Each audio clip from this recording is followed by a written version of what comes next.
Assalamualaikum warahmatullahi wabarakatuh. Alhamdulillahirabbil alamin. Puji syukur kita haturkan kepada Allah Subhanahu wa taala karena limpahan rahmat dan karunia-Nya sehingga kita pada pagi hari ini bisa berkumpul di hari yang cerah ini dalam rangka menghadiri diseminasi budaya positif.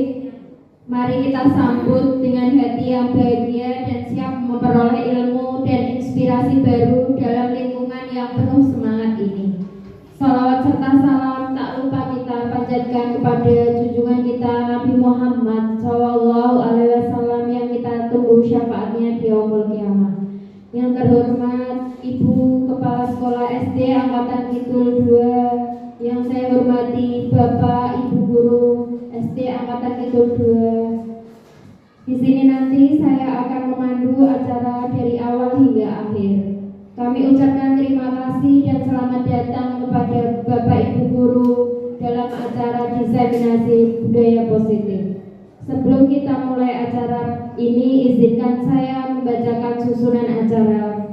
Susunan acara yang pertama, pembukaan, kedua menyanyikan lagu Indonesia Raya, ketiga sambutan kepala sekolah, 4 doa, 5 penyampaian materi, yang keenam umpan balik, kemudian yang nomor 7 penutup.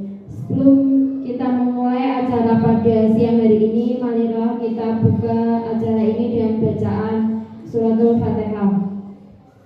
Al-Fatihah.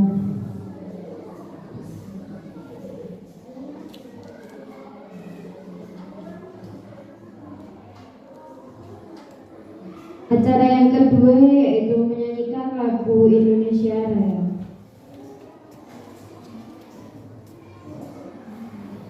Hadirin dimohon berdiri.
Hadirin dimohon duduk kembali.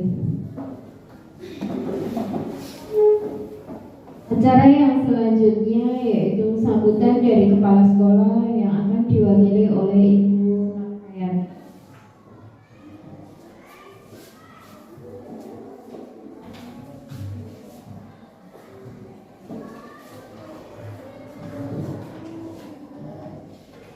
Bismillahirrahmanirrahim. Assalamualaikum warahmatullahi wabarakatuh. Bu Ibu Guru SD Angkatan Kidul 02 yang kami hormati, pertama-tama marilah kita panjatkan puji syukur kehadirat Allah SWT, yang mana pada kesempatan siang hari ini kita masih diberi kesehatan, keselamatan, sehingga kita dapat menghadiri pertemuan diseminasi budaya positif. Alhamdulillah, wassalatu wassalamu ala rasulillah. Rabbi shrah li sadri wa yassir li amri wahlul 'uqdatam min lisani yafqahu qawli. Selamat serta salam kita haturkan pada junjungan kita Nabi Agung Muhammad Sallallahu Alaihi Wasallam, yang kita nanti syafaatnya besok di hari yaumil qiyamah. Alhamdulillahirrahmanirrahim, kita masih diberi kesempatan di sini. Ibu kepala sekolah hari ini tidak bisa menghadiri acara diseminasi budaya positif oleh JGP karena Ibu Kepala Sekolah hari ini telah melaksanakan tugas, yaitu menghadiri sosialisasi perundungan di Pati, sehingga saya disuruh untuk mewakili untuk membuka acara JGP ini. Sebelumnya saya mohon maaf yang sebesar-besarnya apabila nanti saya dalam menyampaikan kurang begitu pas, maka saya mohon maaf yang sebesar-besarnya.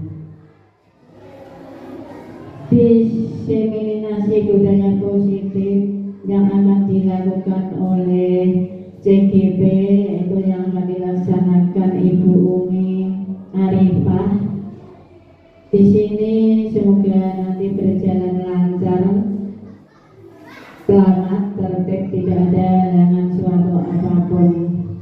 Dan kami merasa beruntung sekali bahwa di SD kita telah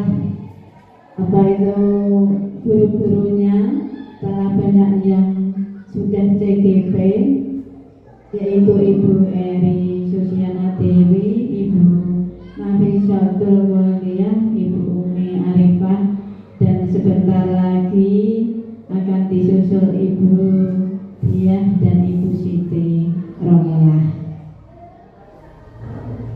Di sini adanya JGP SD kita sangat beruntung sekali karena SD kita kelihatan bahwa ada peningkatan dan kualitasnya juga semakin lebih baik, sehingga ibu-ibu guru JGP bisa mengembangkan pada SD kita, sehingga guru-guru yang belum nanti bisa juga ikut melaksanakan dengan ibu-ibu yang sudah melaksanakan tugas dengan baik. Dan SD kita sangat beruntung karena adanya CGP. SD kita dapat mendapatkan bantuan mutu, bantuan kinerja terbaik 2 tahun berturut-turut, sehingga kita sangat bersyukur sekali kepada Allah SWT yang SD kita telah mendapat keberuntungan yang sangat besar, dan anak didik kita juga semakin tambah tahun tambah meningkat kualitasnya atau juga prestasinya, sehingga kalau menghadapi lomba-lomba banyak meraih juara, sehingga syukur alhamdulillah.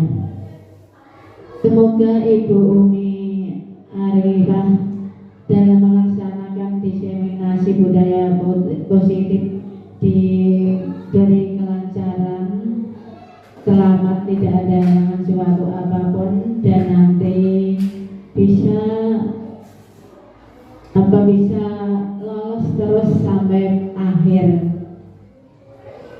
Saya hanya bisa mendoakan seperti itu. Semoga untuk selanjutnya yang belum CGP nanti bisa menimba ilmunya dan bisa memperoleh ilmu yang berkompetensi dan berkualitas. Dari saya saya cukupkan sekian. Apabila ada kekurangan, saya mohon maaf yang sebesar-besarnya. Akhir kata, bila taufiq wal hidayah. Wassalamualaikum warahmatullahi wabarakatuh.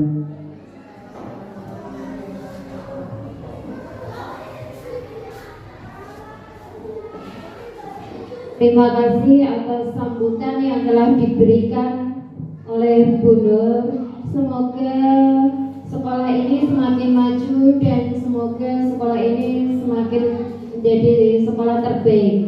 Acara selanjutnya yaitu doa yang akan disampaikan oleh Ibu Siti.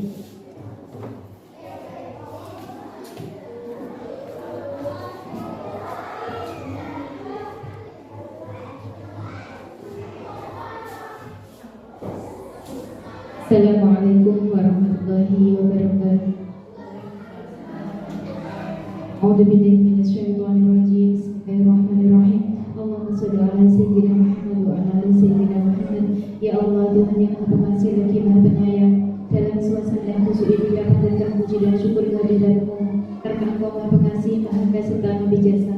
Dapat kami menyembah dan menyampaikan segala pengharapan. Dengan izinmu pada pagi yang berbahagia ini, kami berkumpul dalam acara diseminasi budaya positif di SD Angkatan Keturunan 2. Jadikanlah pertemuan ini pertemuan yang penuh rahmat dan ridho-Mu, sehingga bisa menjadi wasilah untuk mendapatkan nomor erat tali silaturahmi serta membangun rasa persatuan dan persatuan di antara kami. Ya Allah, Tuhan yang Maha Arif dan Bijaksana, dengan dilaksanakan kegiatan ini kami mohon kiranya Engkau berikan petunjuk serta bimbingan agar setiap peserta dapat mengikuti dengan baik. Selamatkan negara dan bangsa kami, limpahkanlah kesehatan, rezeki, keselamatan kepada kami dan bagi para umat, khususnya bagi Dewan Guru. Rabbana atina fid dunya hasanah wa fil akhirati hasanah wa qina adzabannar. Wassalamualaikum warahmatullahi wabarakatuh.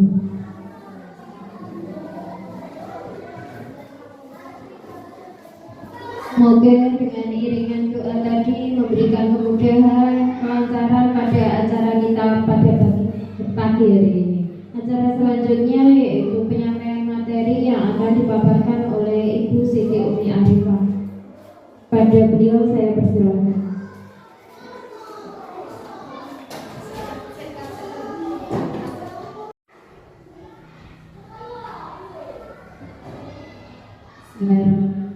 Assalamualaikum warahmatullahi wabarakatuh. Waalaikumsalam warahmatullahi wabarakatuh. Yang terhormat Ibu Kepala Sekolah SD Angkatan Keturunan 2, yang saya hormati Bapak Ibu Guru SD Angkatan Keturunan 2. Pertama-tama mari kita panjatkan puji syukur kehadirat Allah Subhanahu wa taala, di mana kita semua telah diberikan kesehatan sehingga kita dapat melaksanakan kegiatan diseminasi kegiatan positif ini dalam keadaan sehat walafiat. Kedua kalinya, sholawat serta salam kita kita haturkan kepada junjungan kita Nabi Agung Muhammad Sallallahu Alaihi Wasallam, Nabi yang kita tunggu-tunggu syafaatnya nanti di hari yang akhir. Bapak Ibu, di sini saya akan mengucapkan terima kasih yang sebesar-besarnya karena menyempatkan hadir untuk kegiatan ini. Di sini acara ini adalah sebagai tugas guru penggerak modul 1.4 bersama saya Siti Umi Arifah dari SD Angkatan Kidul 02, calon guru penggerak Angkatan 11 Kabupaten Pati. Bapak Ibu guru, di sini saya tidak berniat untuk menggurui, tidak berniat untuk merasa paling pintar. Jadi di sini kita sama-sama belajar, sama-sama cari ilmu, Di sini singkat saja untuk penyebaran pemahaman dan penerapan pengalaman budaya positif. Diawali dari filosofi pendidikan Ki Hajar Dewantara. Ki Hajar Dewantara di sini, menurut Ki Hajar Dewantara, merupakan upaya untuk menuntun anak ke arah keselamatan dan kebahagiaan setinggi-tingginya, serta berupaya membebaskan anak untuk mengembangkan potensi yang dimilikinya baik sesuai kodrat alam maupun kodrat zaman. Di sini menurut Ki Hajar Dewantara, pendidikan itu selalu berpihak kepada anak. Kemudian setelah itu budaya positif. Sebelum saya jelaskan tentang budaya positif, apa yang ada di dalam pikiran Bapak Ibu guru ketika mendengar kalimat budaya positif? Bu Eva bisa menjawab budaya positif itu seperti apa menurut jenengan? Oke, disiplin positif. Kalau Bu Dia sendiri setelah mendengar disiplin positif yang ada di dalam pikiran jenengan seperti apa, Bu? Keyakinan-keyakinan yang berpihak pada murid. Terima kasih atas pemikirannya. Di sini budaya positif adalah nilai-nilai, keyakinan-keyakinan dan kebiasaan-kebiasaan yang berpihak pada siswa agar siswa dapat berkembang menjadi pribadi yang kritis, penuh hormat dan bertanggung jawab.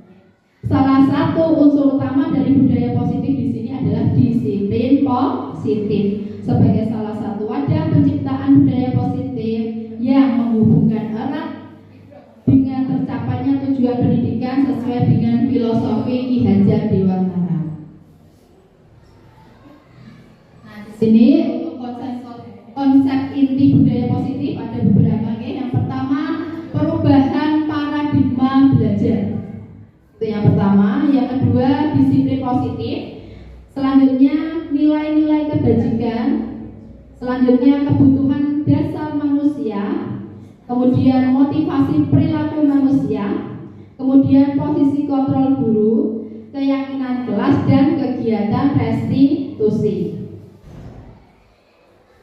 Baik, di sini untuk pembelajaran dengan paradigma baru, pembelajaran paradigma baru merupakan pembelajaran yang dirancang berdasarkan prinsip pembelajaran berdiferensiasi, sehingga para peserta didik belajar sesuai kebutuhannya berdasarkan tahap perkembangan sesuai dengan teori psikologi modern untuk mewujudkan profil pelajar Pancasila.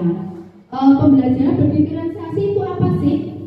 Mungkin seperti itu ada yang bertanya, apa pembelajaran berdiferensiasi? Pembelajaran yang dirancang sesuai dengan kebutuhan dan tahap perkembangan anak. Selanjutnya di sini sesuai dengan teori psikologi modern untuk mewujudkan profil pelajar Pancasila. Kita tahu profil pelajar Pancasila ada berapa ya, Bu Guru? Ada 6, betul sekali di sini. Yang pertama apa? Ya, beriman dan bertakwa. Selanjutnya apa lagi? Oke, kita bisa nyanyi bersama, ada lagunya yang biasa kita nyanyikan bersama anak-anak di pagi hari. Pelajar Pancasila beriman dan bertakwa pada Tuhan yang esa dan berakhlak mulia, berkebinekaan global, gotong royong mandiri, kreatif dan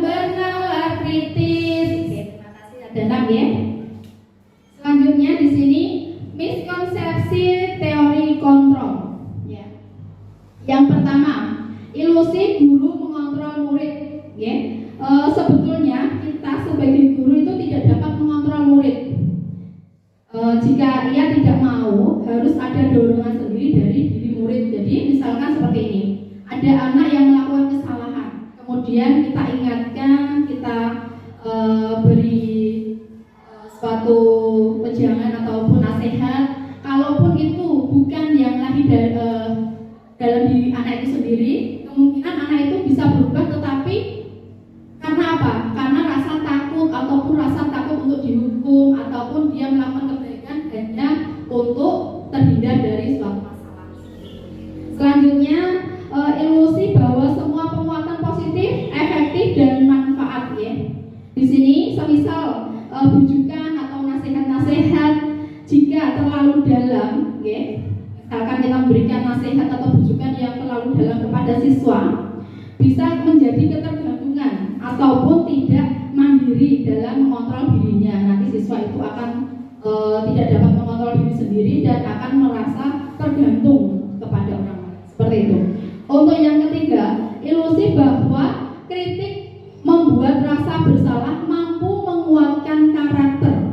Di sini kalaupun kita harus memberi kritikan-kritikan ataupun usaha untuk memberi nasihat kepada anak, diusahakan untuk memberikan kritikan yang membangun, okay? Jangan sampai kita memberikan kritikan yang membuat dia menjadi minder ataupun menjadi tidak percaya diri. Selanjutnya, ilusi bahwa orang dewasa berhak memaksa. Okay? Setiap manusia itu berhak untuk menentukan keinginannya sendiri, jadi tidak bisa untuk memaksakan kehendak kita kepada orang lain. Selanjutnya, untuk disiplin positif, di sini disiplin mengacu pada disiplin diri yang memiliki tanggung jawab terhadap apa, okay? Disiplin tanggung jawab terhadap apa yang dilakukan berdasarkan nilai-nilai yang diyakini. Kemudian, disiplin positif bertujuan untuk menumbuhkan kesadaran serta memberdayakan peserta didik tanpa imbalan penghargaan, ancaman ataupun hukuman. Sebagai pendidik, tujuan kita adalah menciptakan peserta didik yang memiliki disiplin diri sehingga perilaku mengacu kepada nilai-nilai kebajikan universal dan memiliki motivasi intrinsik dalam perubahan perilaku ke arah yang lebih baik. Jadi tujuan disiplin positif ini nanti akan membuat anak itu menjadi lebih baik, ya. Di sini selanjutnya adalah nilai-nilai kebajikan. Nilai yang disepakati bersama, lepas dari suku bangsa, agama, bahasa maupun latar belakang yang berbeda. Contoh nilai kebajikan institusi atau organisasi. Yang pertama ada profil pelajar Pancasila, ya. Tadi kita sebutkan beriman, bertakwa kepada Tuhan Yang Maha Esa dan berakhlak mulia. Kemudian berkebinekaan global, gotong royong, mandiri, kreatif, dan bernalar kritis.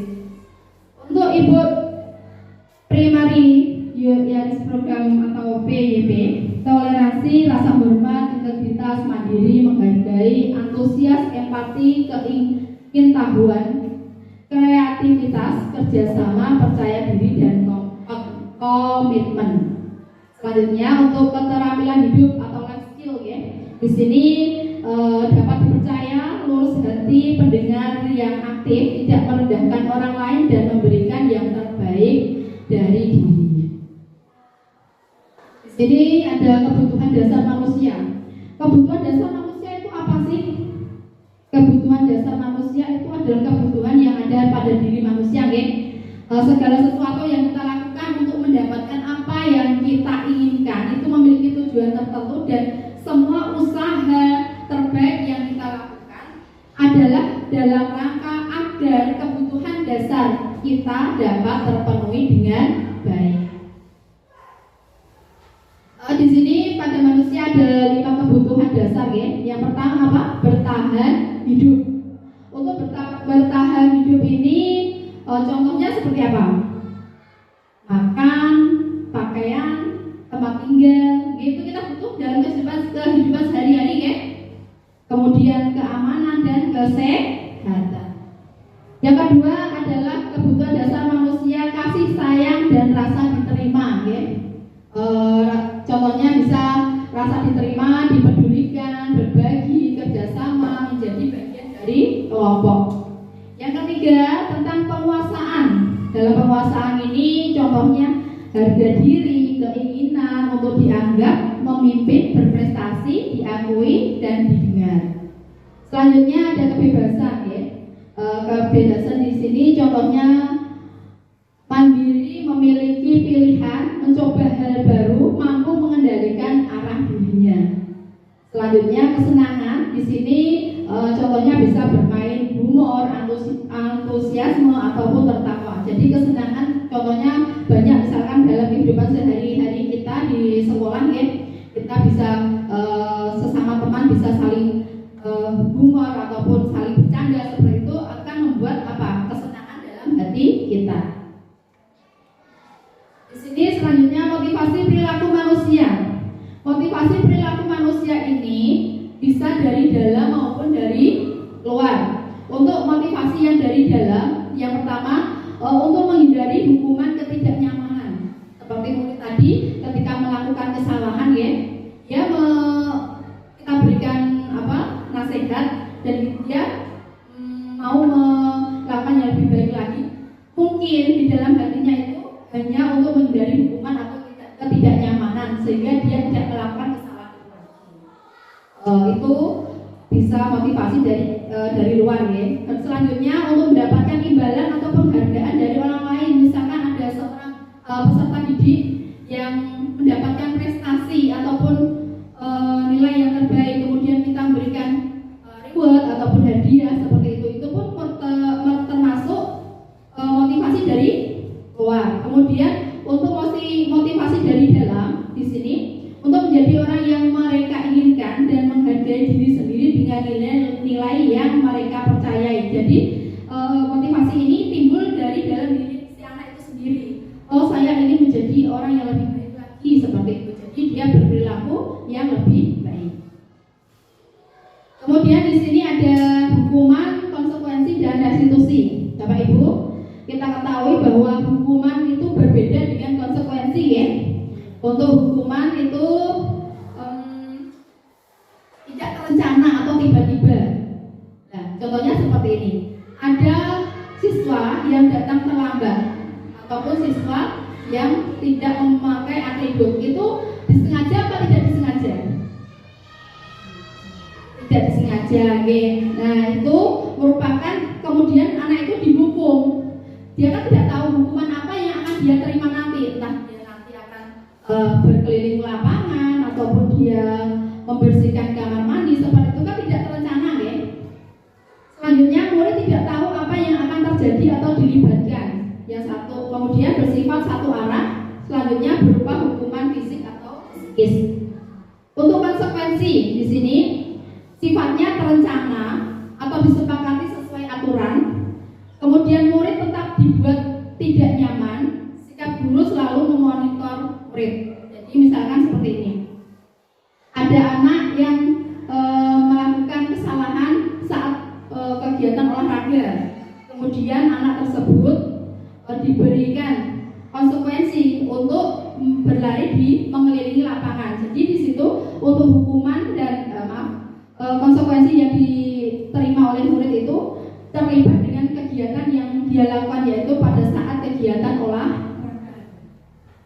Kemudian restitusi di sini proses menciptakan kondisi bagi murid untuk memperbaiki kesalahan. Proses kolaboratif yang mengajarkan murid untuk mencari solusi sendiri. Jadi di sini ketika ada murid yang melakukan kesalahan, ya, tadi untuk terlambat ke sekolah, kita sebagai guru itu memberikan kesempatan kepada siswa itu apakah yang dilakukan itu benar atau salah dan bagaimana solusi yang terbaik untuk memecahkan ataupun langkah selanjutnya agar tidak terlambat lagi seperti itu. Nah, Bapak Ibu guru, sekarang perbedaan hukuman dan konsekuensi ya. Hukuman merupakan suatu yang menyakitkan harus terjadi. Sedangkan konsekuensi adalah sesuatu yang harus terjadi. Kemudian untuk hukuman membuat anak sakit fisik maupun hati untuk jangka waktu yang lama. Seperti ini Bapak Ibu guru. Pernahkah Bapak Ibu guru sewaktu masih sekolah itu diberikan Bapak Ibu guru pernah? Pernah ya. Misalkan saya sendiri lah ya, dulu waktu sekolah pernah dihukum untuk keluar kelas karena rame seperti itu. Mungkin karena diajak ngobrol teman saat itu. Seingat saya waktu itu saya disuruh keluar kelas untuk tidak mengikuti pelajaran selama 1 jam bersama di luar kelas ya, tidak mengikuti pelajaran ya misalkan matematika waktu itu. Kemudian itu sangat terngiang-ngiang dan menurut saya sangat menyakitkan seperti itu. Untuk konsekuensi di sini membuat anak merasa tidak nyaman dalam jangka waktu yang pendek, tidak terlalu lama seperti yang pertama tadi ya saya rasakan dan masih teringat sampai sekarang ini. Selanjutnya untuk hukuman, anak membenci kedisiplinan. Untuk konsekuensi anak menghargai kedisiplinan. Untuk hukuman di sini sifatnya paksaan ya. Dan untuk konsekuensi sifatnya stimulus atau tanggapan. Kemudian untuk hukuman selanjutnya mendorong anak menyakiti diri sendiri. Ini maksudnya bagaimana ya? Mendorong anak untuk menyakiti diri sendiri. Jadi di sini anak itu karena tadi seperti saya waktu dihukum keluar kelas, kan rasanya tidak ingin keluar kelas ya, tapi rasa dalam hati saya sudah disuruh keluar ya sudah dikeluar. Jadi kita itu memaksa diri sendiri untuk melakukan yang sebenarnya kita tidak inginkan. Saya tidak ingin keluar ke dihukum tidak mengikuti pelajaran, tapi saya harus melakukan itu seperti itu. Kemudian untuk konsekuensi mendorong anak agar mudah menyesuaikan diri. Selanjutnya untuk konsep diri yang buruk pada hukuman, pada konsekuensi konsep diri yang baik. Untuk hukuman selanjutnya anak belajar untuk menyembunyikan kesalahan. Yang konsekuensi anak belajar untuk mematuhi peraturan. Di sini untuk hukuman sifatnya marah, rasa bersalah, dipermalukan, merasa tidak dihargai, ya. Rasanya itu malu sekali. Konsekuensi di sini kehilangan hak, dibuat tidak nyaman, diasingkan untuk sementara waktu. Nah, Bapak Ibu guru, tadi kita sudah belajar tentang hukuman dan konsekuensi, ya. Untuk hukuman tadi apa? Tidak terencana atau secara tiba-tiba. Untuk konsekuensi di sini terencana atau sudah disepakati sesuai dengan aturan. Di sini ada beberapa pertanyaan untuk Bapak Ibu guru, silakan untuk menjawab. Misalkan yang pertama di sini, mencatat 100 kali di dalam buku dengan kalimat saya tidak akan terlambat lagi karena terlambat ke sekolah. Ini termasuk hukuman atau konsekuensi, ya? Hukuman. Oke, kita simpan dulu ya jawaban dari Bu Dia. Hukuman ya. Yang kedua, lari mengelilingi lapangan basket 2 kali karena terlambat hadir di sekolah. Bagaimana Bu Nafis jawabannya? Hukuman atau konsekuensi? Hukuman ya. Terima kasih.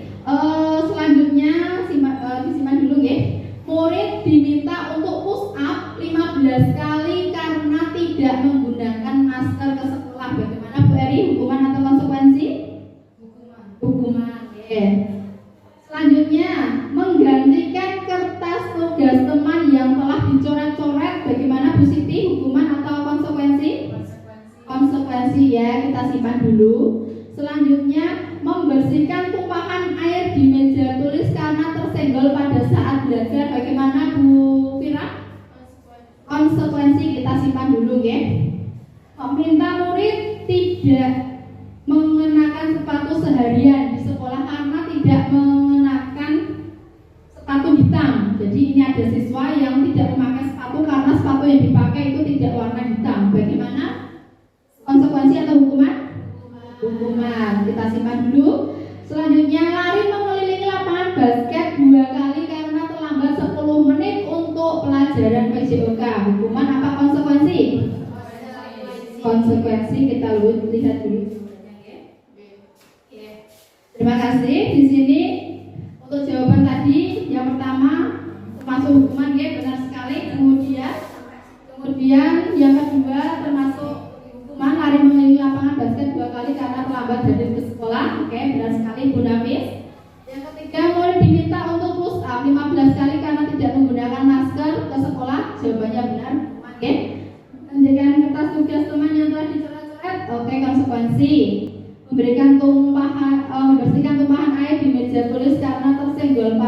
belajar termasuk konsekuensi. Murid disuruh untuk mengenakan sepatu seharian di sekolah. Murid disuruh untuk tidak mengenakan sepatu seharian di sekolah karena tidak memakai sepatu warna hitam, termasuk hukuman ya. Lari mengelilingi lapangan basket 2 kali karena terlambat 10 menit untuk pelajaran BOJK termasuk konsekuensi. Nah, Bapak Ibu guru, selanjutnya di sini ada posisi kontrol guru.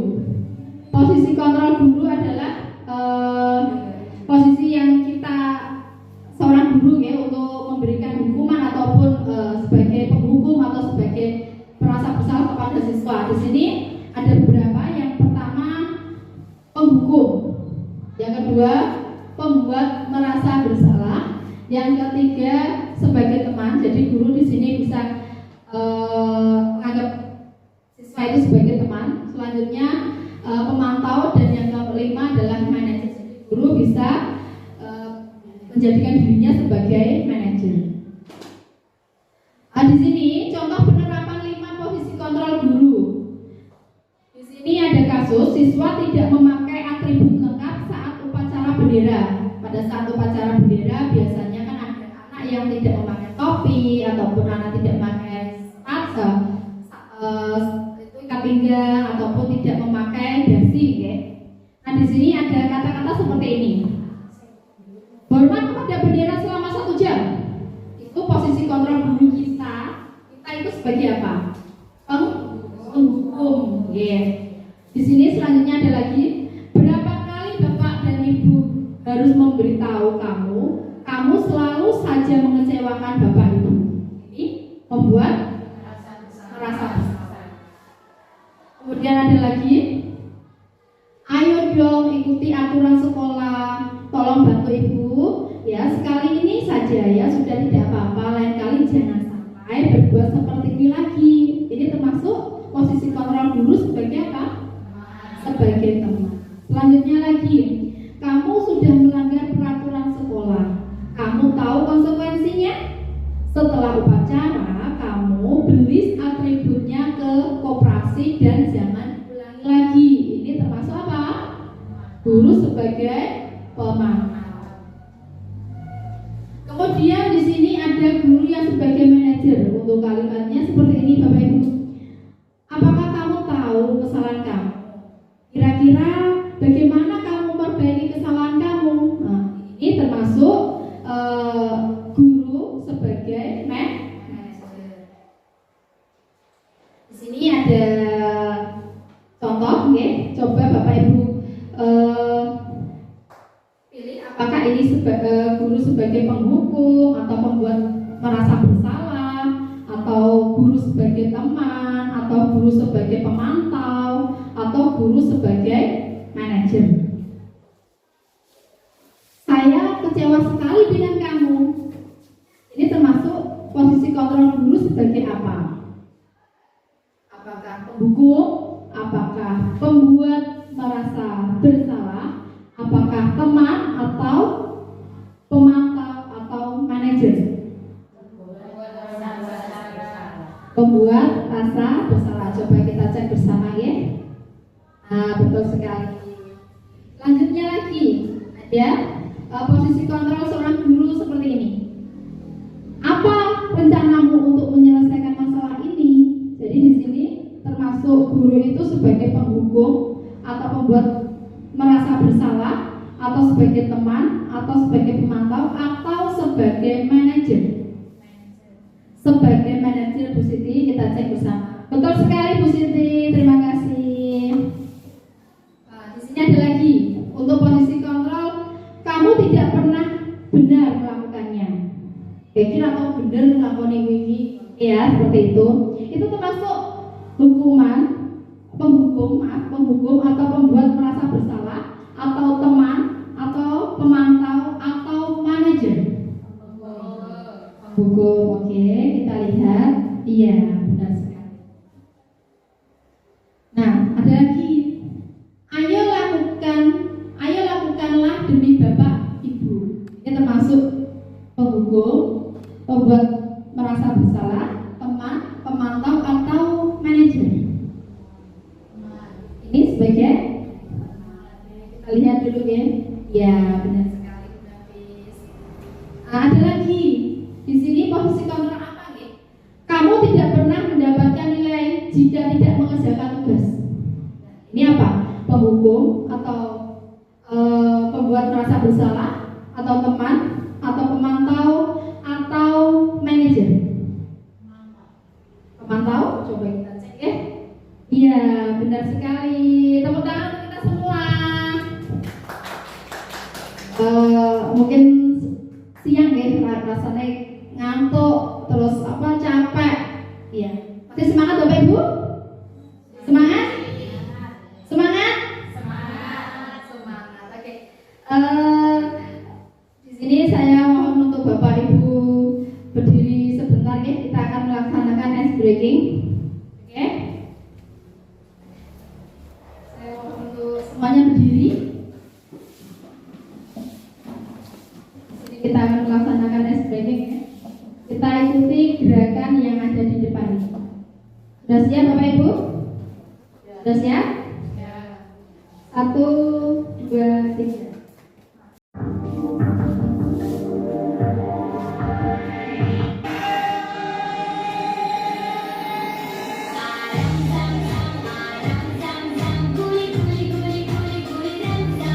Ya, semuanya bergerak ya.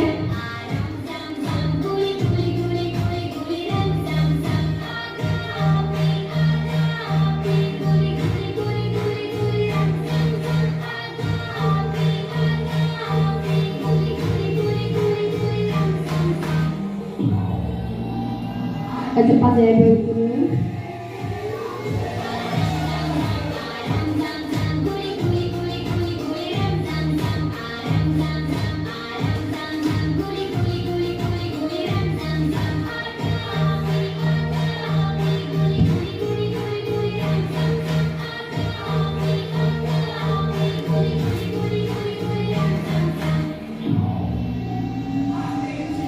Kita cepat lagi nih.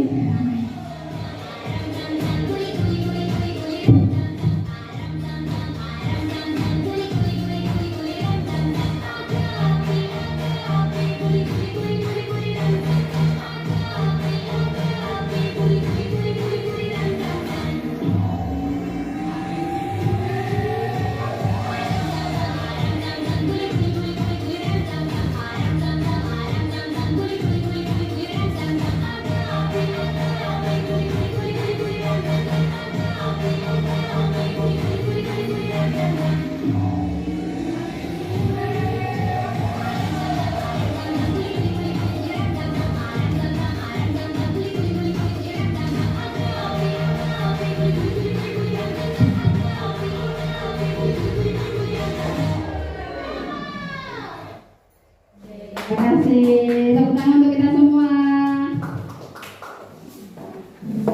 Ya, selanjutnya di sini tentang keyakinan kelas ya. Mengapa keyakinan kelas? Mengapa bukan peraturan kelas ya? Kenapa kok harus keyakinan bukan apa? Peraturan kelas. Di sini mengapa keyakinan kelas? Mengapa tidak peraturan kelas? Pertanyaan berikut adalah mengapa kita memiliki peraturan tentang penggunaan helm pada saat mengendarai kendaraan roda 2 ataupun motor? Kemudian jawaban Anda adalah kenapa kok memakai helm saat menggunakan sepeda motor? Agar kemungkinan jawabannya adalah untuk keselamatan. Pertanyaan berikutnya ada mengapa kita memiliki peraturan tentang penggunaan masker dan mencuci tangan setiap saat? Jawaban kemungkinan adalah untuk kesehatan atau keselamatan. Di sini pembentukan keyakinan kelas yang pertama ada keyakinan kelas bersifat abstrak daripada peraturan yang lebih rinci dan konkret. Yang kedua, keyakinan kelas berupa pernyataan-pernyataan yang universal, ya. Selanjutnya, yang ketiga, pernyataan keyakinan kelas hendaknya tidak terlalu banyak sehingga mudah diingat dan dipahami. Kemudian keyakinan kelas hendaknya semua warga kelas sebaiknya ikut berkontribusi lewat curah pendapat. Kemudian bersedia meninjau kembali keyakinan kelas dari waktu ke waktu. Bapak Ibu, di sini ada yang sudah membuat keyakinan kelas di dalam kelasnya masing-masing? Sudah? Sudah. Untuk kelas 6 sudah membuat kemudian keyakinan kelas? Sudah, ya bagus sekali. Berarti sebagian besar semua sudah membuat keyakinan kelasnya. Di sini keyakinan kelas, fungsi dan guna keyakinan kelas ya. Yang pertama untuk membentuk karakter yang positif pada anak melalui kebiasaan yang positif. Kemudian perilaku positif serta keteladanan dari seluruh warga sekolah, bisa dari guru atau dari murid. Dengan adanya keyakinan kelas diharapkan dapat meningkatkan kedisiplinan, yakni disiplin yang muncul dari dalam diri atau motivasi intrinsik ya. Di sini pembentukan keyakinan kelas. Yang pertama bersifat abstrak, kemudian berupa pernyataan universal, dibuat dalam pernyataan positif sedikit saja agar mudah diingat. Misalnya seperti ini, keyakinan kelas.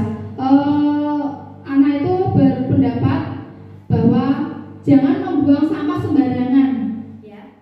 Tapi alangkah baiknya jika keyakinan kelas itu dibuat apa? Bagaimana?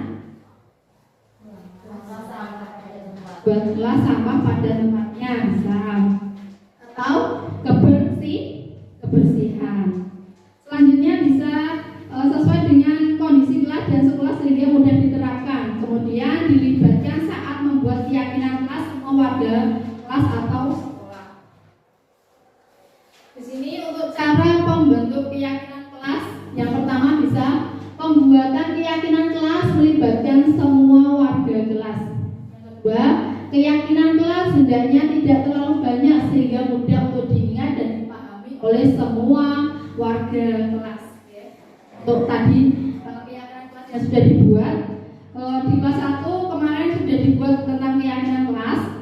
Banyak anak yang berpendapat tentang jangan buang sampah sembarangan. Kita sepakati hanya satu kata saja tentang kebersihan. Kemudian jangan datang terlambat masuk kelas, seperti itu. Kita buat apa? Disiplin. Kemudian menggunakan kalimat positif.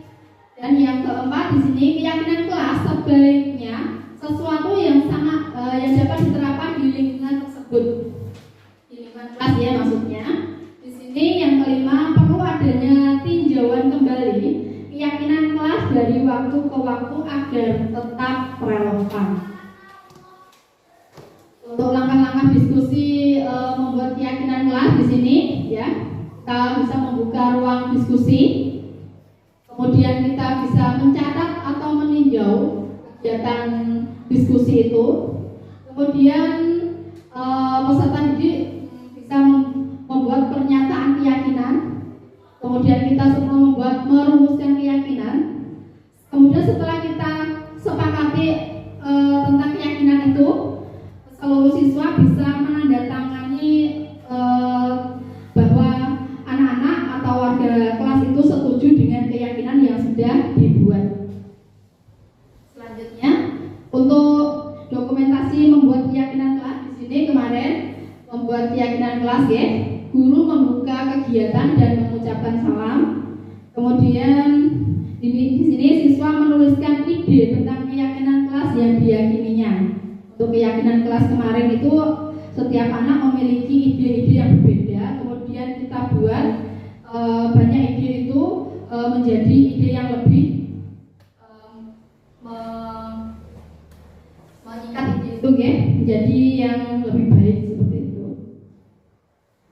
Selanjutnya di sini ada segitiga restitusi.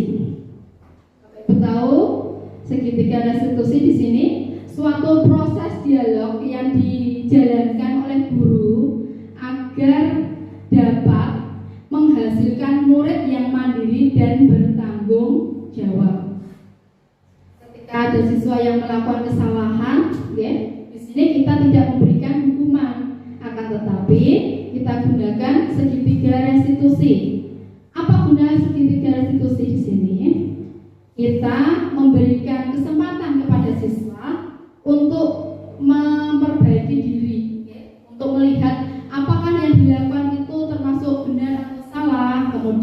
juga itu salah, bagaimana cara untuk memperbaikinya? Jadi di sini anak mengoreksi dirinya sendiri, mengoreksi kesalahan yang telah ia perbuat, yang telah ia lakukan. Dan jika dia melakukan merasa yang dilakukan itu salah atau yang dilakukan itu tidak benar, tidak baik, maka dia mencari jalan keluar atau solusi bagaimana langkah yang akan dibuat agar kesalahan itu dapat diperbaiki atau anak itu tidak melakukan kesalahan itu lagi. Di sini untuk segitiga restitusi ada 3 tahapan. Yang pertama menstabilkan identitas. Bentar, maaf. Untuk segitiga restitusi di sini kegiatan yang pertama itu validasi tindakan yang salah. Kemudian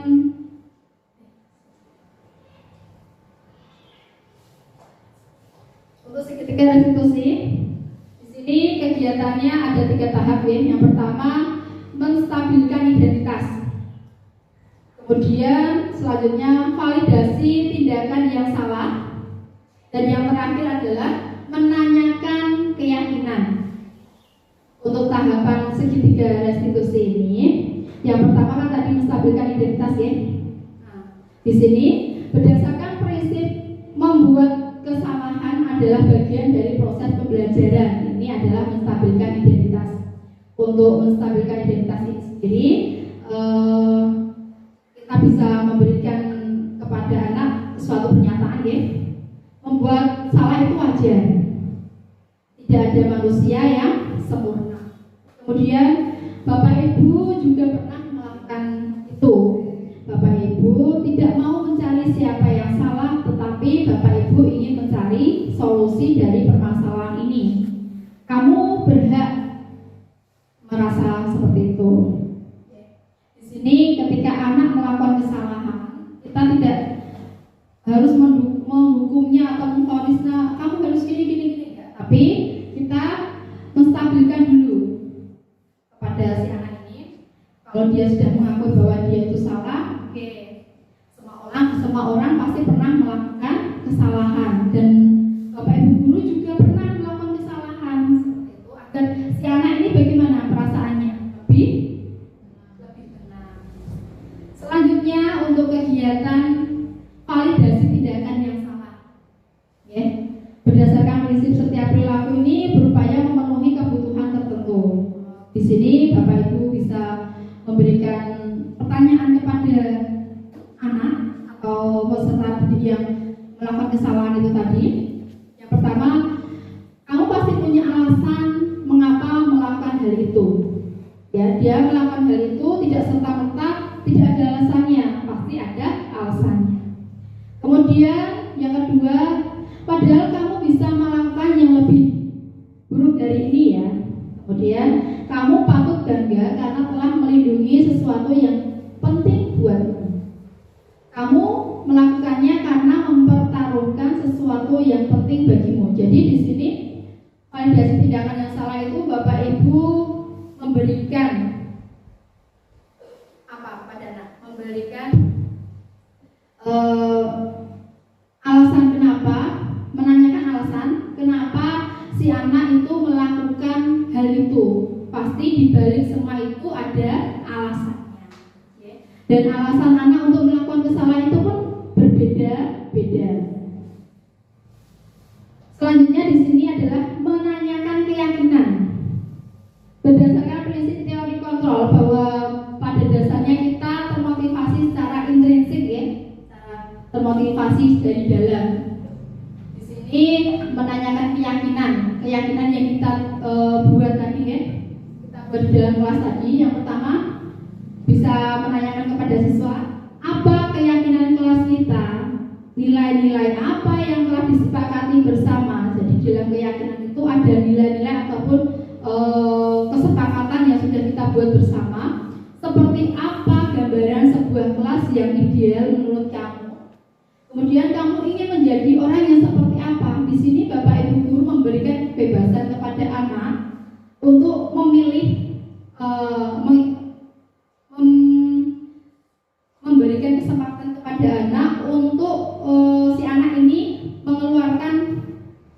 keyakinan atau keinginan apa yang ada di dalam dirinya. Seperti kemarin ada kejadian di kelas 1 ya. Ada salah satu anak yang sering terlambat untuk masuk kelas. Di sini saya terapkan restitusi. Yang pertama tadi saya menstabilkan identitas. Di sini saya tanya anak itu, saya panggil di dalam kelas, tidak ada anak lain, tapi hanya ada satu anak itu tadi. Saya tanyakan kesalahan apa yang dia perbuat sampai saya memanggilnya di sini. Kemudian anak itu menjawab, saya terlambat Bu, seperti itu. Kemudian si anak itu mengakui bahwa dia telah melakukan kesalahan. Dan di sini dengan saya menstabilkan identitas, saya memberikan satu kalimat pada anak itu, ya semua orang pasti pernah melakukan kesalahan. Semua orang pasti pernah melakukan kesalahan dan saya pun pernah melakukan kesalahan seperti itu. Mungkin dengan seperti itu si anak ini merasa lebih tenang ataupun dia merasa tidak tertekan lagi ya. Kemudian selanjutnya validasi tindakan yang saya lakukan itu saya tanyakan, menurut kamu apa yang kamu lakukan itu benar atau salah? Dan si anak ini menjawab, yang saya lakukan salah Bu. Kenapa kok bisa kamu bisa menyatakan bahwa itu salah? Karena saya datang terlambat, kegiatan pembelajaran sudah berlangsung, tetapi saya datang terlambat seperti itu. Kemudian saya tanyakan, kamu datang terlambat pasti ada alasannya seperti itu. Dan dia menjawab, iya Bu, karena tadi malam saya tidur larut malam. Kemudian saya tanya lagi, kenapa kamu bisa tidur larut malam? Karena saya main game bersama teman-teman saya sampai larut malam. Setelah itu si anak ini tadi berpikir, oh iya karena saya terlambat ini karena tadi malam bangunnya tadi pagi terlambat, tadi malam tidurnya sudah larut malam karena main game bersama. Kemudian untuk menanyakan keyakinan, ya, di sini saya tanyakan kepada si anak, keyakinan kelas mana yang sudah kamu langgar? Dan anak ini menjawab, saya sudah melanggar kedisiplinan Bu, seperti itu. Seperti itu. Dan kemudian saya tanya lagi, langkah apa yang akan kamu ambil setelah kamu tahu bahwa kamu terlambat ke sekolah karena tadi bangun kesiangan dan malamnya tidur larut malam karena main game. Saya akan memperbaiki diri dengan tidak tidur larut malam dan tidak main game sampai tengah malam Bu, seperti itu. Jadi di sini anak ini diberi kesempatan untuk mengeluarkan keinginannya ataupun apa yang dia ingin capai ataupun yang ingin dia inginkan untuk memperbaiki dirinya. Seperti itu. Di sini contoh penerapan segitiga restitusi yang tadi. Nah, ada kasus ya. Pada suatu hari di ruang kelas di Angkatan Kidul 2, Kecamatan Tambak Romo, Kabupaten Pati, jam dinding sudah menunjukkan pukul 7:15 waktu Indonesia bagian Barat. Kemudian tiba-tiba Nazril datang dengan tergesa-gesa dan nampak berantakan. Ini bukan pertama kalinya Nazril datang terlambat. Minggu sebelumnya juga sudah beberapa kali terlambat ke sekolah. Bu Umi sebagai wali kelas sudah sering mengingatkan dan memberikan konsekuensi atas perbuatannya. Namun masih saja diulangi lagi. Berikut ini adalah contoh percakapan Bu Umi dan Nazril dalam menerapkan segitiga restitusi untuk menyelesaikan masalah. Ini untuk kasus pertama ya, seorang siswa yang bernama Nazril sering terlambat mengikuti pelajaran dikarenakan bangun kesiangan. Sebagai siswa masuk ke dalam ruangan itu, Assalamualaikum, Waalaikumsalam. Nazril, kamu tahu kenapa Bu Umi panggil datang ke sini? Siswa itu menjawab, iya Bu.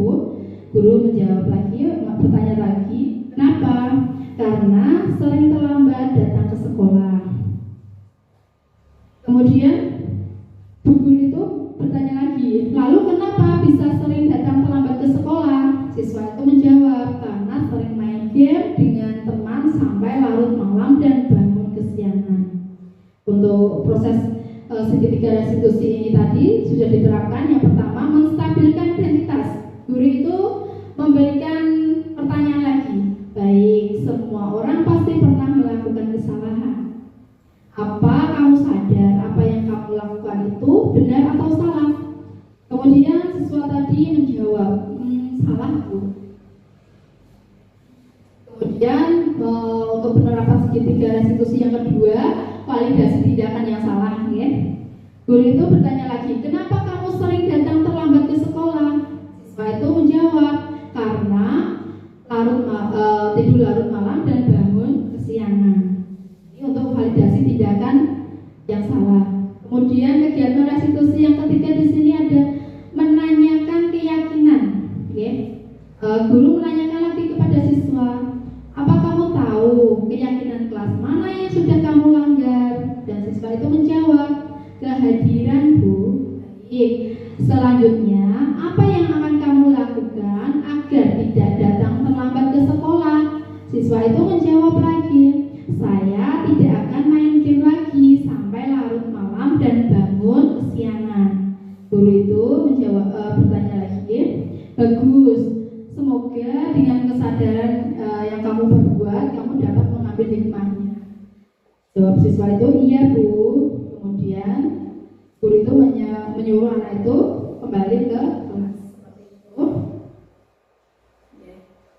Terima kasih Bapak Ibu Guru dari pernyataan yang sudah saya bacakan tadi di PowerPoint. Apakah ada pertanyaan ataupun seperti apa? Memberikan ungkapan ataupun pertanyaan? Bu Eri, ada yang ingin disampaikan?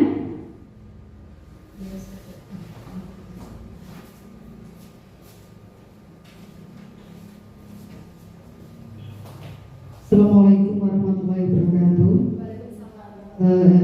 Izinkan saya untuk menyampaikan unek-unek saya atau hasil dari presentasi Ibu tadi, ya. Jadi untuk presentasi Ibu Umi luar biasa sekali, pemaparan materi jelas dan kemudian bisa merasuk ke dalam hati Ibu. Jadi materinya itu tepat sekali. Jadi yang saya ingin garis bawahi di sini bahwa kita itu sebagai guru harus selalu menumbuhkan budaya positif pada anak-anak semua, mulai dari kelas 1 sampai kelas 6 ya Bu. Karena budaya itu adalah kebiasaan, jadi kita harus menumbuhkan kebiasaan setiap hari agar menumbuhkan karakter anak yang lebih baik. Itu saja Bu yang saya ucapkan. Kurang lebihnya mohon maaf sebesar-besarnya. Wassalamualaikum warahmatullahi wabarakatuh. Terima kasih luar biasa sekali. Tepuk tangan untuk Bu Eri. Terima kasih Bu Eri untuk tambahan atau masukannya. Betul sekali bahwa disiplin positif di sini adalah suatu budaya yang perlu kita tanamkan atau kita berikan kepada anak didik kita agar menjadi pribadi yang lebih baik lagi. Selanjutnya ada yang ingin menambahkan, Bu Nafis? Yang lain bagaimana? Apakah ada pertanyaan ataupun tentang segitiga restitusi tadi? Apakah sudah jelas? Oke, itu bisa kita terapkan dalam kehidupan sehari-hari ketika kita menemui peserta didik yang melakukan kesalahan, ya, ataupun berbuat salah. Kita bisa menerapkan dengan menggunakan apa? Segitiga restitusi. Yang mana segitiga restitusi tadi itu tidak memberikan hukuman kepada anak, akan tetapi kita memberikan kebebasan kepada anak, ya, kita membebaskan kepada anak bahwa agar anak itu menyadari apa yang dilakukan itu menurutnya benar atau salah. Dan jika anak itu merasa apa yang dilakukannya itu salah, anak itu bisa mencari jalan keluar ataupun memperbaiki diri, solusi yang baik untuk tidak melakukan kesalahan itu tadi atau memperbaiki kesalahan. Sudah cukup Bapak Ibu? Terima kasih Bapak Ibu. Selanjutnya saya serahkan kepada pembawa acara untuk melanjutkan, ya.